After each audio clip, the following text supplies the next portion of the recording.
Amén, mis hermanos, les mando un súper abrazo online a cada uno de ustedes, aprovechando de decir que si bien el Señor nos enseña a tener paciencia, me estoy aburriendo de verlos solamente por este medio. Ya tengo ganas de verlos físicamente y estrecharlos y abrazarlos a todos, y que también me abracen a mí. Así que le seguimos rogando al Señor de que pronto nos permita ese lujo, ya que ahora se ha convertido en un lujo eso, ¿cierto? Entonces, saludándolo en el amor del Señor, me gustaría que hoy día pudiésemos abrir la Escritura en el libro de Colosenses, que hemos estado leyendo varios versículos, para terminar hoy día este mini paréntesis que hemos estado haciendo, ya que hemos estado siguiendo una línea, principalmente con el hermano David, en relación a elementos del tabernáculo y cómo ellos nos conducen siempre al Señor Jesucristo. Entonces, en lo que hemos estado haciendo ahora con Colosenses es de hablar acerca de algunas cosas que nos desvían del Señor Jesús.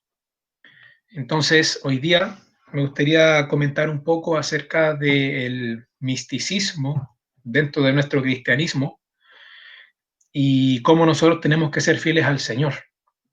Entonces vamos a ir explicando esas cosas para que nos podamos edificar hoy día.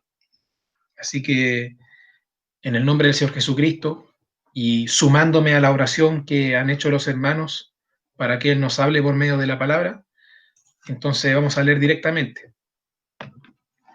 Entonces, dice en el Colosenses 2, versículo 18, dice,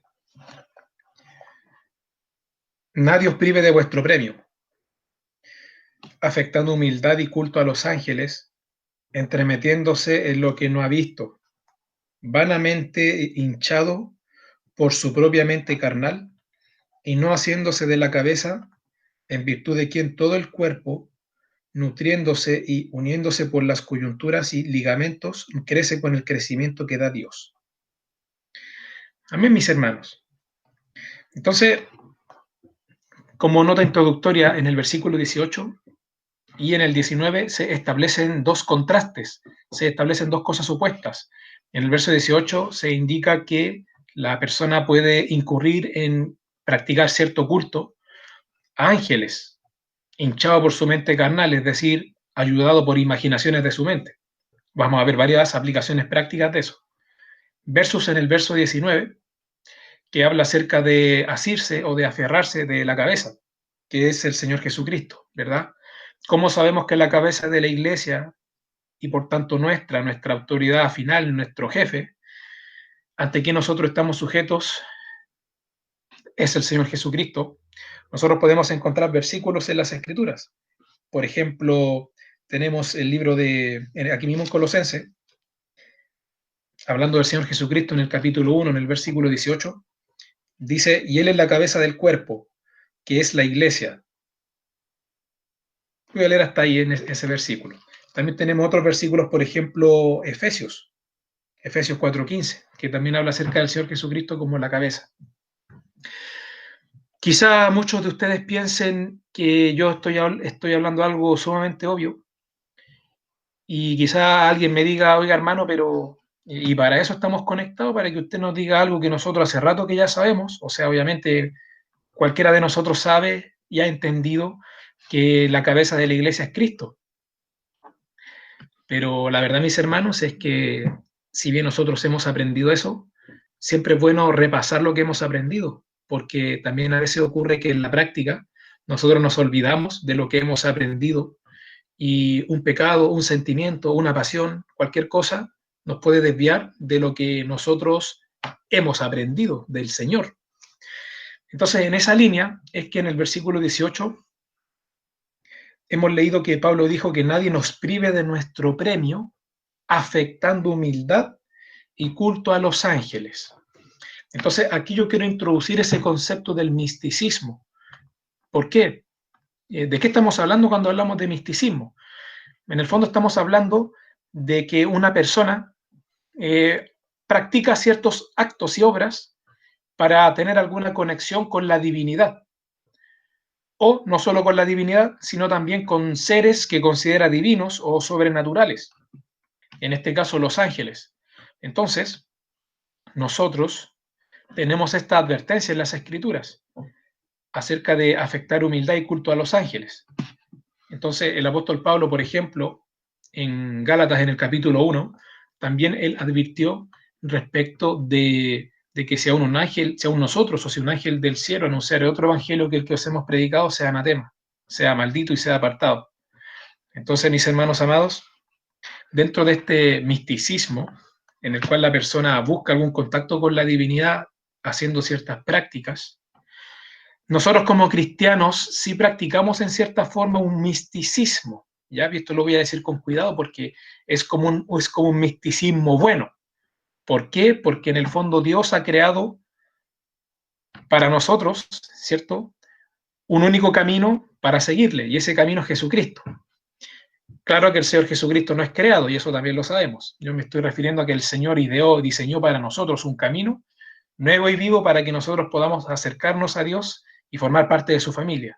Y es nuestro Señor Jesucristo, quien nosotros también adoramos.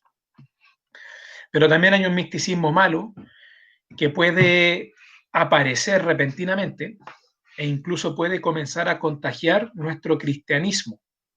¿Se acuerdan cuando nosotros decíamos que nuestra fe cristiana debe apuntar al 100% hacia nuestro Señor? Pero se nos puede empezar a desviar esa brújula cuando permitimos esas otras corrientes que nos infecten. Hemos hablado, por ejemplo, del ascetismo, hablamos un poco acerca de judaizarnos y ahora estamos hablando del misticismo. Entonces Pablo dice que este culto a los ángeles nos puede privar de nuestro premio. Ahora, ¿cuál es nuestro premio? Porque uno lee eso y uno lo lee como algo que uno se va a ganar, como una recompensa. Entonces, cuando nosotros leemos Filipenses capítulo 3, Pablo habla acerca de eso un poco. Si quieren, leámoslo. Por favor, acá en Filipenses capítulo 3,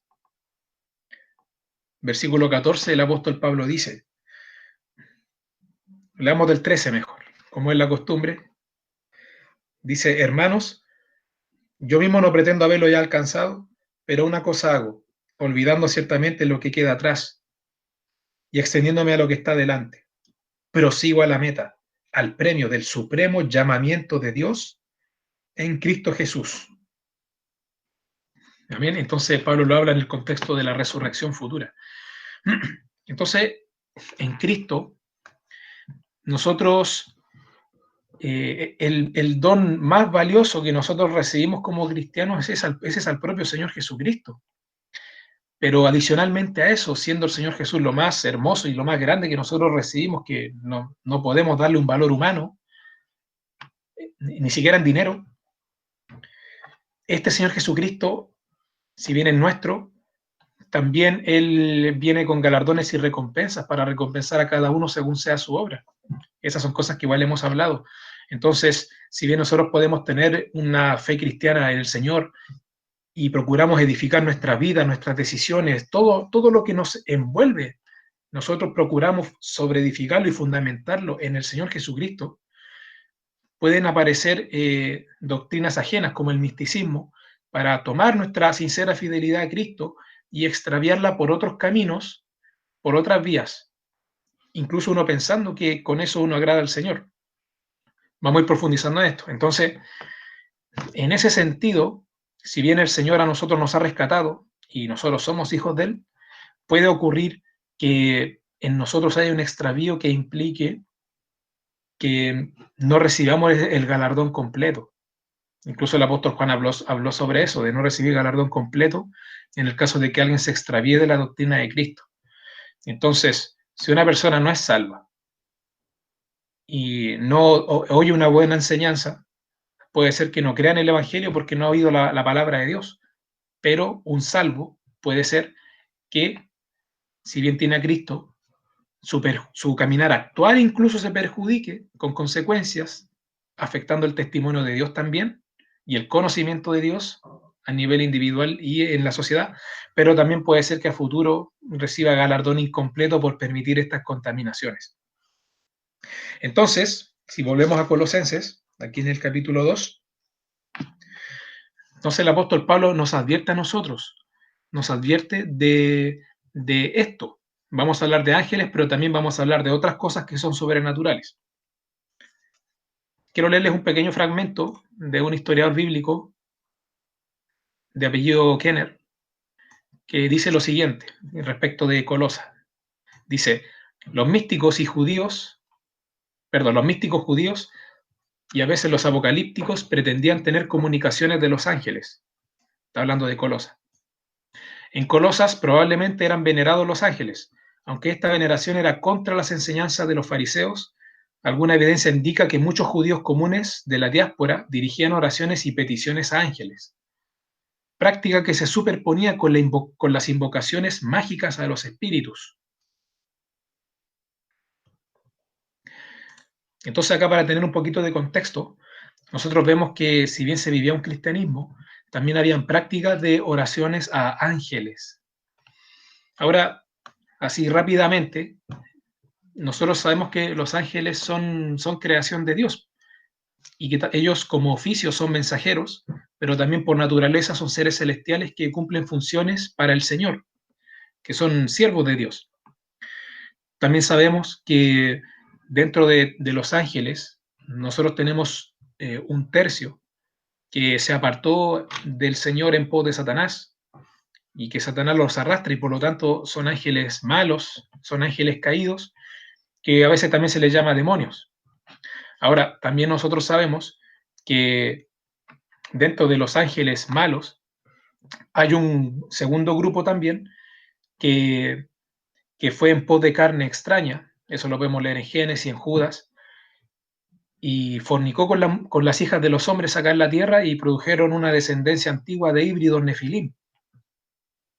Entonces, que actualmente ellos están aprisionados en el Tártaro, en el abismo, en lo profundo del mar. Como que se parece un poco eso a la historia de Hércules, cuando los titanes estaban encarcelados al fondo del mar, como algo parecido. Hércules debe ser algo así como un plagio de esto. Entonces, nosotros tenemos ángeles fieles al Señor, ángeles escogidos, pero también tenemos ángeles caídos. Ahora, acá en el versículo no se distingue a qué ángel le están rindiendo culto.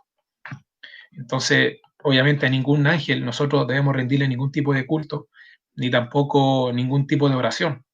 Acá en Chile existe, por ejemplo, una oración al llamado ángel de la guarda, donde se le dice algo así como, no sé si recuerdo bien, no me desamparen ni de noche ni de día, algo así. No sé si ahí la hermana, quizá Carmen Paz, se la sepa mucho mejor, pero ¿por qué? Porque antiguamente practicó el catolicismo. No estoy diciendo que ahora ella invoque a su ángel de la guarda. Entonces, en ese sentido, aún a Chile ha llegado a eso. Entonces, mis hermanos, como primer punto, dentro de la fe cristiana se ha introducido culto a los ángeles. Ahora, de más está decir que obviamente eso Dios lo reprueba, y no solo culto a los ángeles, sino también culto a, santos y otros seres humanos. Ustedes saben, hermanos, que eso existe, pero seguro que nosotros leímos, nosotros no rendimos culto a ningún ser celestial, sino solamente a nuestro Señor Jesucristo. A ningún otro mensajero nosotros le rendimos alabanza ni adoración, ni aunque sea un ángel, ni tampoco aunque sea un ser humano, excepto el Señor Jesucristo, al quien nosotros adoramos y nos aferramos a la cabeza que es Cristo Jesús. Ahora, nosotros también sabemos obviamente que los ángeles existen, que no son seres imaginarios que inventó la mitología popular, sino que existen, y también en las escrituras existen experiencias de hermanos que han tenido con ángeles. Por ejemplo, el apóstol Pedro, cuando un ángel fue enviado para sacarlo de la cárcel, el apóstol Pablo, las mujeres que fueron a ver al Señor al sepulcro. También en la historia de la iglesia han habido experiencias con ángeles, aunque a veces los ángeles como que se aparecían, en la escritura se aparecían como varones resplandecientes. Pero a veces en la historia de la iglesia han habido experiencias con ángeles como por ejemplo que se apareció el ángel como un mendigo, como un hombre que apareció repentinamente y después desapareció. Entonces, dentro del cristianismo existe una relación con los ángeles, ellos existen y también son enviados para el servicio de los que serán herederos de la salvación, así está escrito en Hebreos. Entonces, es posible que incluso alguno de nosotros haya tenido alguna experiencia con ellos. Pero, ¿cuál es el punto de esto, hermanos? Y aquí es donde el misticismo puede contaminarnos, porque vamos a hablar de ángeles, pero también de experiencias. Nuestra fe cristiana está basada en la palabra del Señor. Y obviamente la palabra del Señor es vivida por nosotros y podemos tener muchas experiencias de respecto de lo que está escrito. Pero en sí, nuestra fe en el Señor solamente debe estar fundada en el Señor Jesucristo y en su Evangelio. Nuestra fe no es una fe que tiene un énfasis doctrinal. ¿Y a qué me refiero con eso? Que a veces nos ocurre como cristianos que si bien profesamos que creemos en el Señor, nosotros decimos, yo soy cristiano, pero me pongo un apellido para enfatizar que yo soy cristiano, pero al mismo tiempo adhiero a una determinada corriente doctrinal. ¿Ya? Supongamos, vamos a inventar esto, ¿ya? Supongamos que yo no creo que actualmente los ángeles existan. Entonces, ¿qué es lo que se hace en el cristianismo a veces? Yo me invento un nombre que diga lo siguiente, yo soy cristiano de la denominación de los no angelicales. Entonces, a veces hay grupos que enfatizan una determinada práctica a un hombre, a cierta verdad revelada de las escrituras, pero en situación de que el centro siempre y eterno debe ser la cabeza de la iglesia, que es Cristo. Nunca un énfasis de algo que Dios nos haya hecho experimentar o nos haya revelado. Si nosotros experimentamos la recepción de dones espirituales, por ejemplo, nosotros no somos cristianos de los dones espirituales, sino que nosotros somos cristianos solamente. Y todo el resto del contenido de lo que nosotros aprendemos permanece en su justo equilibrio. Pero siempre, hermanos, siempre el centro es el Señor Jesucristo. Lo mismo ocurre respecto de personas que Dios usa para proclamar el Evangelio, para ejercer una función, no sé, de anciano o en la palabra de evangelismo, de oración, lo que sea, de diaconado. Nuestra fe, hermanos, está anclada de manera permanente y eterna en el Señor Jesucristo.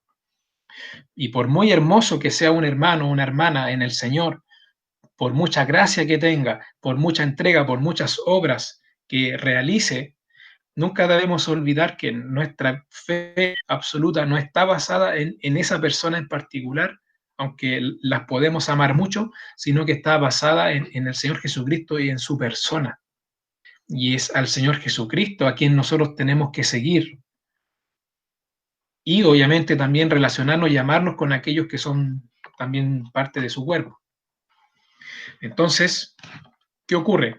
Que a veces ese centro cristocéntrico a nivel congregacional, a nivel iglesia, a nivel familia, a nivel todo, ese enfoque cristocéntrico entonces se empieza a desviar, no en pos de la persona misma del Señor Jesucristo y sus enseñanzas transmitidas por medio de sus apóstoles, sino que se empieza a sustituir porque queremos tener ciertas experiencias sobrenaturales a nivel éxtasis, es decir, tenemos a Cristo, pero comenzamos a enfatizar solamente la experimentación de ciertas sensaciones y vivencias para sentirnos plenos, para sentirnos que estamos siguiendo al Señor, para sentirnos que estamos en el Espíritu.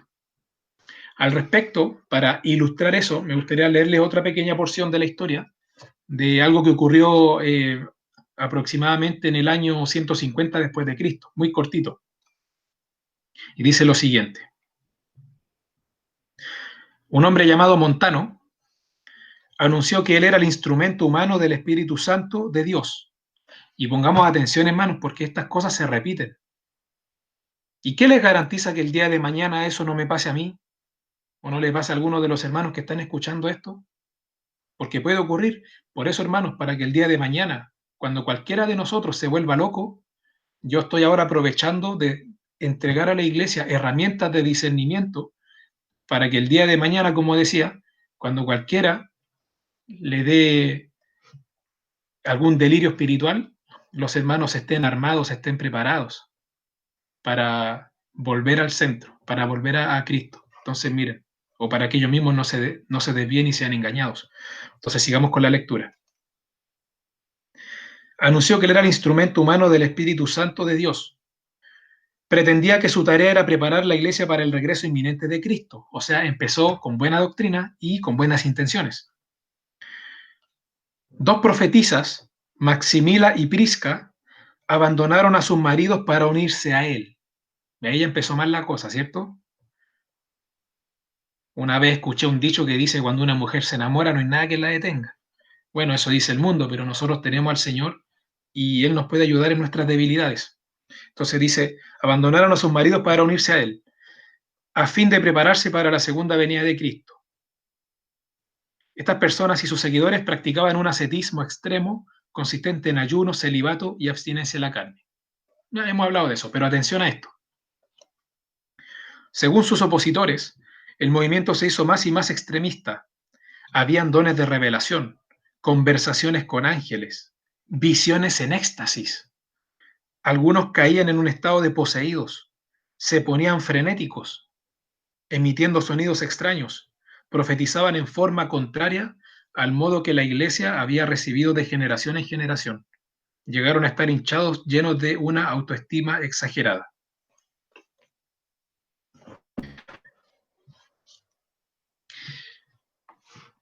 ¿Eso ha ocurrido en la iglesia actual? ¿Hemos visto en algún momento esos eventos parecidos a estos? Miren, hermanos, el Señor, dentro de su doctrina, estableció todo lo que tenía que establecer, pero el problema se da cuando queremos salirnos de lo que el Dios estableció y queremos añadirle más cosas. A mí me llama la atención lo que decía la historia, sonido extraño. Entonces, ¿qué podemos decir en este punto, hermanos? Dios, el Señor Jesucristo, Él derramó el Espíritu Santo sobre su iglesia, y eso estaba profetizado en el libro de Joel, que Él en los posteros tiempos derramaría su Espíritu sobre toda carne, y vuestros hijos, vuestras hijas profetizarán, vuestros ancianos soñarán sueños y vuestros jóvenes verán visiones, ¿verdad? Entonces, nosotros sostenemos doctrinalmente que los dones espirituales, las experiencias, las visiones, los sueños, incluso las apariciones de ángeles, todo eso está vigente para la iglesia hoy en día, a diferencia de otro sistema doctrinal llamado, o que le llaman cesacionismo, que postula que actualmente los dones espirituales, o por lo menos la mayoría de ellos, no están vigentes para la iglesia hoy en día. Cuando yo hablo de dones espirituales, me refiero a los que están enumerados en 1 Corintios 12.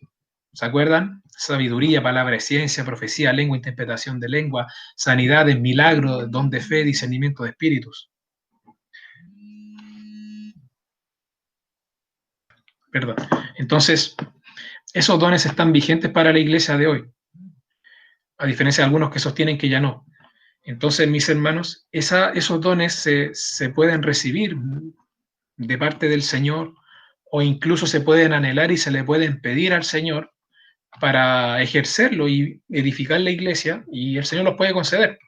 Entonces, todo eso está plenamente vigente, aunque también nosotros sabemos que aquellos que tienen dones espirituales deben ejercerlos con sabiduría y para edificar a la iglesia, y no para causar actos que no glorifiquen al Señor. Y que también todas las experiencias que nosotros tengamos, sean sueños, visiones, etcétera, todo lo que dijimos, deben ser discernidas a la luz de las Escrituras, a la luz de la palabra del Señor y del testimonio del Espíritu Santo. Entonces, todo eso está correcto, Pero ¿dónde es que llega lo complicado? Cuando Cristo deja de ser suficiente y mi corazón se va solamente en pos de tener experimentaciones, vivencias, y de esa manera entonces yo centro el Evangelio en esas cosas, no en Cristo y su cruz, en su muerte y su resurrección y en la vida nueva que Él nos ha dado para que andemos delante de Él, sino que el Evangelio y sobre todo el Espíritu Santo, que sabemos que su función es glorificar al Señor y producir en nosotros el fruto de Cristo y guiarnos a la verdad, convencer de pecado, etcétera, que también da dones espirituales, obviamente. También se toma el Espíritu Santo como que prácticamente su única función es la operación de dones y de cosas sobrenaturales. Entonces, eso ya es perder el centro de la cabeza que es Cristo para irnos solamente en pos de vivencias. Y mi discurso solamente comienza a ser un discurso de vivencias, de experiencias, de que el Señor me dijo, que el Señor me habló, que el Señor me mostró, que el Señor y todo mi discurso y mi fundamento cristiano es que el Señor me.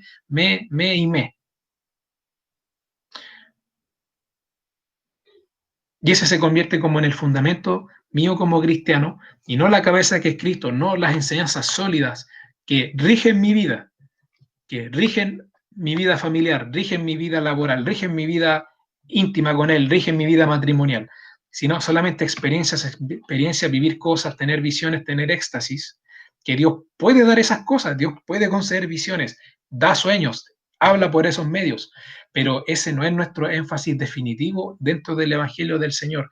Entonces, cuando el corazón se vuelve sediento solamente en búsqueda de esas cosas para vivir una plenitud cristiana, entonces significa que las experiencias van a conformar lo que yo conozco del Señor y no lo que el Señor Jesucristo ha revelado de manera directa en su palabra.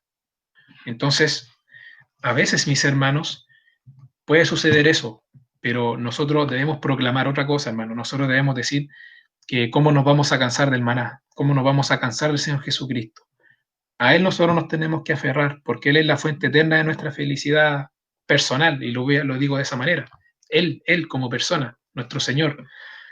Y si en su voluntad, en su función, Él quiere que tengamos alguna experiencia, recibamos algún don espiritual, hagamos milagros, echemos fuera demonios, tengamos una visión,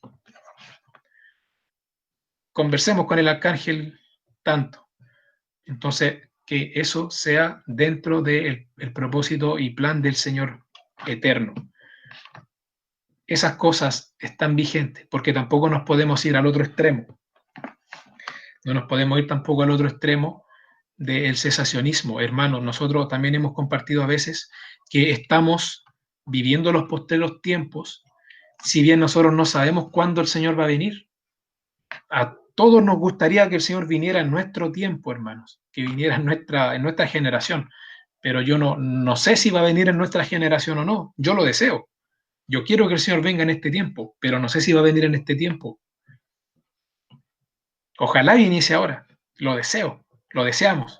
Pero ¿y si vienen 100 años más y nos toca ir a la muerte? ¿Mm?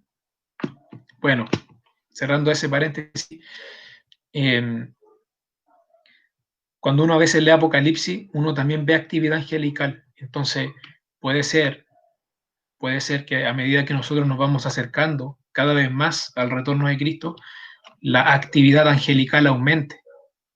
Y quién sabe si en el futuro las condiciones actuales del planeta empeoran y Dios nos tiene que hablar por medio de un ángel o guiarnos mediante experiencias sobrenaturales. Entonces ahí también como iglesia vamos a tener que estar apercibidos porque si Dios elige ese método para hablarnos, entonces amén, que lo haga. Pero sí tengo que decir una cosa, que el medio preferido que Dios tiene para guiarnos es su palabra. Algo que procuro usar para tomar mis decisiones personales, lo he aprendido de hermanos antiguos, antiguos electores de la iglesia. Normalmente cuando necesito decidir algo, siempre tengo 5 elementos que me ayudan a ejercer un discernimiento. Solamente los voy a mencionar, no explicar a fondo cada uno. El primero de esos elementos, obviamente, es la palabra del Señor. Cuando tengamos que tomar alguna decisión importante, siempre es bueno considerar qué es lo que el Señor Jesucristo y sus apóstoles, basados en los profetas, nos enseñaron, para que nosotros podamos ver si esa decisión es una decisión correcta o una decisión que a Dios no le va a agradar. Y no solo no le va a agradar, sino que también nos va a traer consecuencias y va a destruir nuestra vida. Siempre se toma el tema del yugo desigual, ahí nosotros podemos tener un ejemplo, pero también hay otros casos adicionales.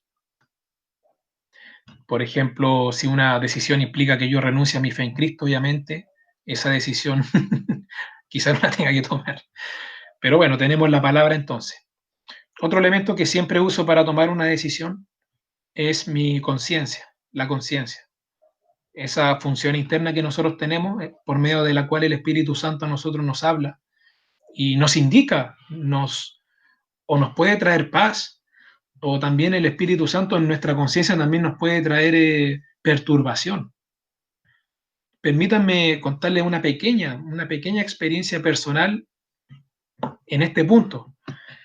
Eh, Cuando era un poco más joven y estaba pensando en qué iba a elegir para trabajar o estudiar, había pensado ser detective y postularme a la PDI y todo eso. Y desde chico como que siempre me había gustado ser detective. Y jugábamos al detective con los chiquillos, hacíamos pistas en la casa.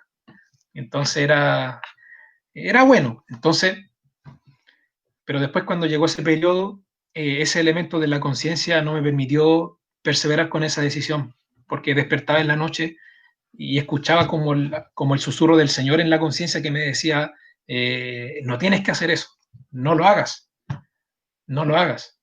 Y lo decía en mi conciencia y a veces despertaba transpirando porque la conciencia no me dejaba tranquilo, estaba siempre perturbado. Y la paz vino cuando ya renuncié a esa decisión. ¿Por qué el Señor no quiso que tomara ese camino? No lo sé, algún día me lo irá a decir. Pero este elemento de la conciencia, que obviamente no contradice nunca a las escrituras es como el más importante, también es bueno que lo tengamos en cuenta, porque nosotros, si somos hijos de Dios, nosotros hemos recibido el Espíritu Santo. Y el Espíritu Santo que a nosotros nos habita nos da testimonio de que somos hijos de Dios. Pero además de darnos testimonio de que somos hijos de Dios, también el Espíritu Santo nos puede susurrar la voz de Él. Entonces, como le dije, no tengo tiempo de desarrollar todo esto. Entonces, siempre también tengamos en cuenta qué nos dice nuestra conciencia en el Señor. Un tercer elemento es el consejo de hermanos que sean maduros en la fe.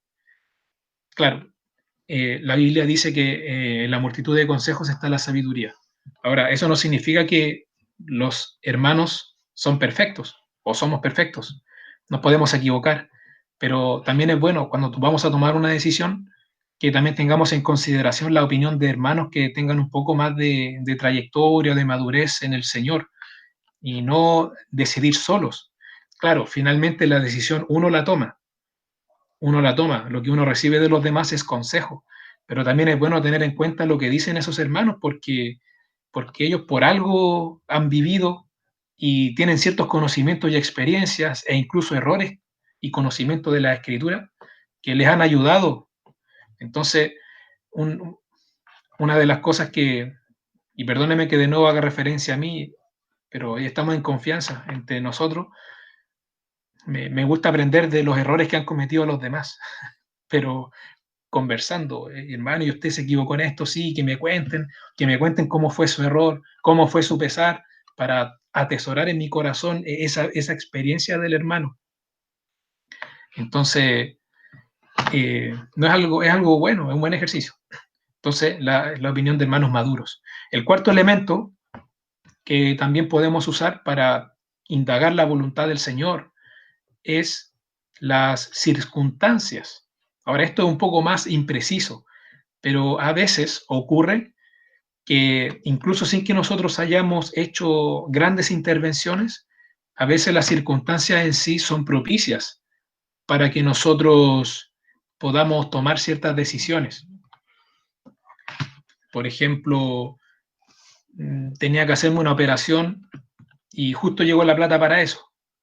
Entonces, esto ya es como más difícil porque es como más circunstancial caso a caso, pero a veces las mismas circunstancias no son forzadas, sino que Dios va generando ciertas instancias y abriendo puertas para que la voluntad de Él pueda ir materializándose en la vida del cristiano. Como les dije, sé que esto es un poco impreciso, pero, por ejemplo, si un joven soltero se interesa en una mujer, no la va a estar llevando escondida a un bar o a una discoteca sin que ninguno de los hermanos sepan. ¿Por qué? Porque en esas circunstancias no son circunstancias correctas. Entonces ahí uno discierne que las circunstancias no están siendo generadas como una puerta abierta del Señor, sino que yo mismo las estoy forzando, pero de una manera que no coincide con las escrituras. Entonces intento darles ejemplo porque también es bien contextual, pero por eso que está escrito que tenemos que comprobar cuál sea la voluntad del Señor agradable y perfecta. Yo confío en que todos al menos hemos experimentado en algún momento que nosotros observamos alguna situación que nos ocurre y decimos, el Señor aquí abrió puertas, o el Señor aquí nos ayudó, aquí el Señor nos sustentó, aquí el Señor nos socorrió, aquí el Señor estuvo interviniendo, el Señor está favoreciendo ciertos elementos para que nosotros podamos tomar una decisión conforme a esto en el Señor. Entonces, las circunstancias también nos pueden servir, pero es el cuarto elemento, porque es como más difuso. Y el último elemento, que es útil también, son los dones espirituales, las experiencias y aquellas cosas que nosotros hemos leído o hemos mencionado.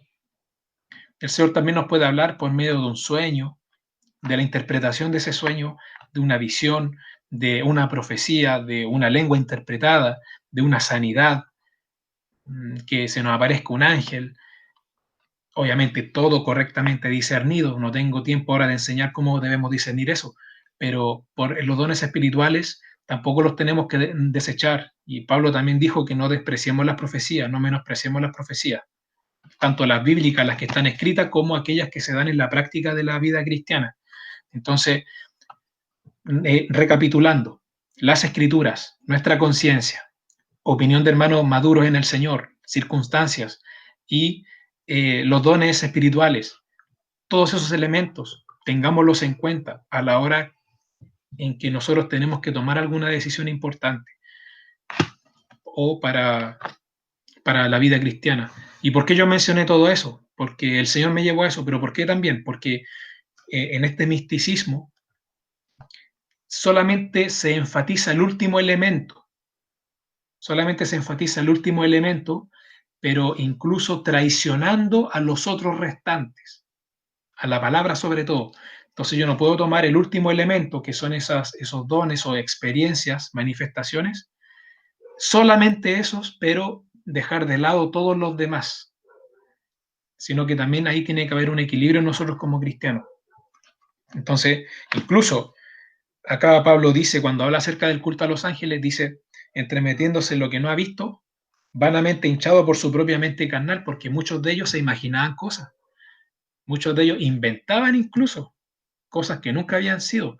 Entonces, eso también Dios lo condenó en los profetas. A veces también, como están las manifestaciones genuinas, a veces también pueden existir manifestaciones que no son genuinas. E incluso a veces hay personas que inventan cosas. El Señor me mostró que tal cosa. Y no es que le mostró, sino que se metió en su Facebook y vio que la persona estaba afligida. Entonces, sí, pues, el Señor me lo mostró. Y no era así. ¿Y cómo te lo mostró? Me lo mostró porque, no, tu amiga me dijo.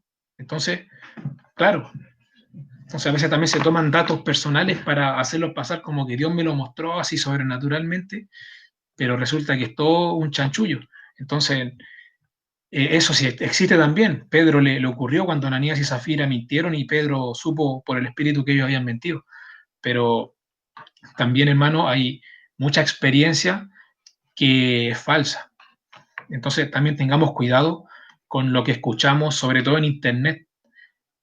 Internet, los videos, todo también tenemos que discernirlo, filtrarlo, Hay en internet mensajes proféticos, hay sueños, hay un hermano que vio un ángel, tal cosa, y otro que descendió al infierno y que vio, no sé, a Chespirito retorciéndose en las brasas del fuego,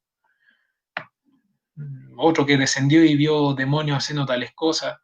Entonces, hermanos, esas experiencias también nosotros tenemos que discernirlas con el Señor Jesucristo. ¿Saben? A veces hay grupos religiosos cristianos cuya doctrina incluso se basa no en la palabra, sino que se basa en las experiencias que el pastor ha tenido. Y se enfatiza ese movimiento doctrinal. Como estamos, basta esto en YouTube, yo no he dado nombres. Quizás si estuviéramos físicamente, ahí le habría dicho muchas más cosas así directas, pero por el medio no las voy a decir. Pero a veces hay muchos grupos que se basan en las experiencias sobrenaturales del líder carismático de turno. Y en eso entonces se empiezan a congregar las personas. Entonces, mis hermanos, que esta palabra sirva para que nosotros tengamos el corazón abierto, que comprendamos que Dios sí nos puede hablar y sí podemos tener un contacto con Él, pero no son solamente esas experiencias, sino que también hay otros elementos que Dios ha dispuesto. Pero sobre todo, incluso si por algún tiempo Dios nunca nos hablara por alguna experiencia sobrenatural o no sintiéramos nada, cualquier cosa, sepamos que siempre en última instancia y en primera instancia, nosotros podemos confiar en lo que el Señor nos dejó escrito en la palabra. Y hay un ejemplo que siempre doy. Ese ejemplo es la presencia de Él, que el Señor prometió que iba a estar con nosotros para siempre. Entonces el Señor, no porque yo sienta o no sienta, el Señor dejó de estar, sino que el Señor está siempre y completamente. Entonces tenemos que aferrarnos a la cabeza para que nosotros recibamos el crecimiento que da Dios. Nunca nuestra fe está fundamentada en un ser distinto que no sea el Señor Jesucristo. Entonces, les ruego y me incluyo, amemos a los hermanos y veamos al cuerpo del Señor en su justa medida, pero nunca, nunca de aquí a para siempre, nunca reemplacemos al Señor en su magnitud, en su nivel de mediador, nunca sustituirlo, hermanos, porque empezamos a seguir a un hombre, porque empezamos a poner a alguien ahí al medio entre Dios y nosotros, a un hombre que se toma las atribuciones de la cabeza, prácticamente como que fuera un ángel. De hecho, incluso también en la práctica cristiana hay hombres que se autodenominan con esos títulos. Ángel, querubín, arcángel. Ya no es suficiente pastor, ya no es suficiente, no sé, hermano, sino que ahora yo no soy el pastor tanto, sino que ahora yo soy el querubín tanto. ¿Qué les parece, hermano? Entonces, a nivel humano, eso también puede ocurrir.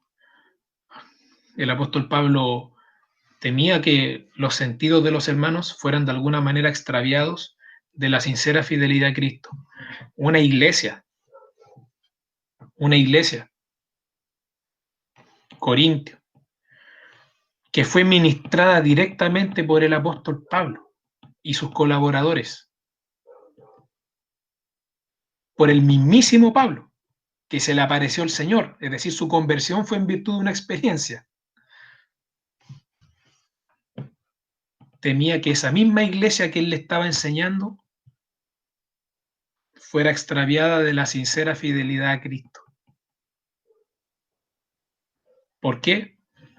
Porque en ese tiempo los corintios empezaron a recibir visitas de obreros fraudulentos, que los empezaron a conquistar, los empezaron a engatusar y al final terminaban aprovechándose de los hermanos.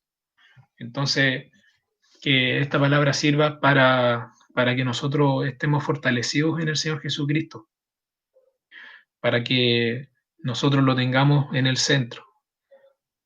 El Señor Jesucristo debe ser el centro. Jesucristo debe ser el importante. Y tal vez a veces no siempre sea fácil tomar decisiones que sean de agrado de Él. No siempre sea fácil tomar la cruz, pero si el Señor nos dijo que tomáramos la cruz, que fuéramos en pos de Él, significa entonces que Él a nosotros nos ha dado la fortaleza y las herramientas para poder hacerlo. El crecimiento viene del Señor. Él como cristiano, nosotros como cristianos crecemos y nos permanecemos unidos a Él. Entonces, sigamos al Cordero, como dice Apocalipsis, dice de los 144.000, dice que ellos seguían al Cordero donde quiera que iba, hermanos. Así que le doy gracias al Señor por poder compartir con ustedes esto, que podamos masticarlo, meditarlo y obviamente si hay dudas que surgen, siempre las pueden hacer y son bienvenidas. Así que, hermano, Jesucristo el Señor es el importante y que Él haga crecer nuestros corazones en la fe. Amén.